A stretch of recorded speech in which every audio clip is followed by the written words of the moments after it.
Alchemy and other occult topics are mostly viewed as pseudoscience today, but historically, people took supernatural techniques more seriously. For instance, at least since ancient Greece, there has been talk of a philosopher's stone that might transform ordinary metals into gold and provide immortality. Many people have attempted and failed to demonstrate its existence over the years. The occult was also a hot topic during the Renaissance. Astrology was occasionally studied as a science, and ferocious witch hunts were sparked by the fear of dark magic. These 10 royals have dabbled in the occult, both ancient and modern. At number 5, we have Emperor Yongzheng. Alchemical elixirs were consumed by many ancient Chinese emperors in an effort to become immortal. Although the risks associated with these medicines and potions were acknowledged, many emperors lost their lives to mercury poisoning in their pursuit for immortality. The first Chinese emperor to pass away in this manner was Qin Shi Huang, who passed away in 210 BC. Emperor Yongzheng was the most recent person to pass away after ingesting a purported elixir of life. It happened in 1735. Officials at the time said that Yongzheng passed away from weariness brought on by excessive labor. Then, a rumor began to circulate that he had been murdered by one of his enemies in retaliation. It is now widely acknowledged that he passed away from mercury poisoning, because few people still believed in elixirs that could provide immortality at the time. It's possible that the exact cause of his death was kept a secret, so as not to bring shame to Yongzheng's name. At number 4, we have Philip II. Philip II of Spain considerably increased Spain's influence throughout the world, and was a devoted supporter of the humanities and sciences, especially alchemy.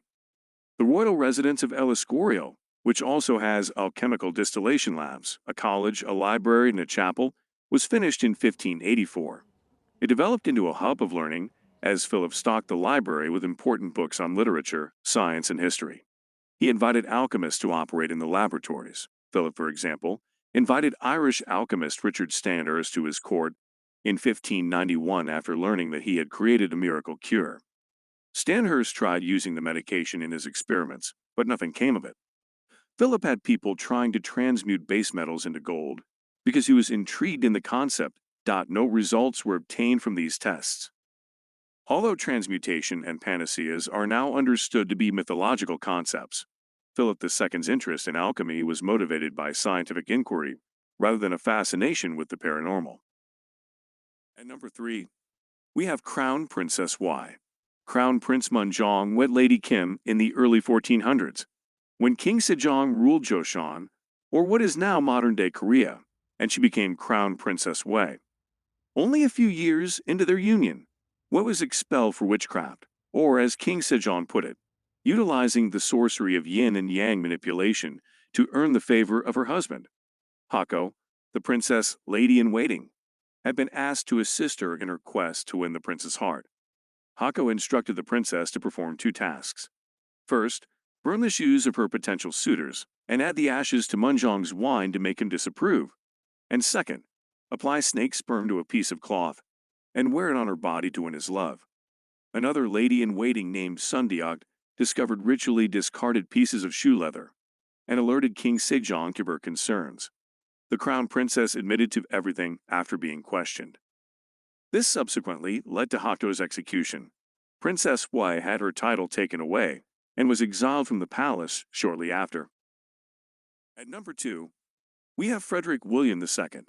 Frederick William II, King of Prussia, was a member of Rosicrucianism, a spiritual organization that emerged in the early 17th century and sought esoteric knowledge. Frederick William was a Mason when he was still a prince, but he sought for more mysticism than the Masons could provide. He occasionally conducted seances to speak with ghosts, because he thought he could hear their voices. During the War of the Bavarian Succession between 1778 to 1799, he encountered a man by the name of Johann Rudolf von Bischofswerder, who treated him for a mysterious Rosicrucian elixir when he fell ill. Frederick William was officially inducted into the Rosicrucian Brotherhood by Johann Christoph von Wollner in 1781 as a result of the experience.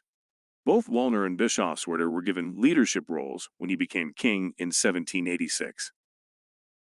At number 1, we have Princess Martha Louise. Not all royals with occult interests have passed away and been buried.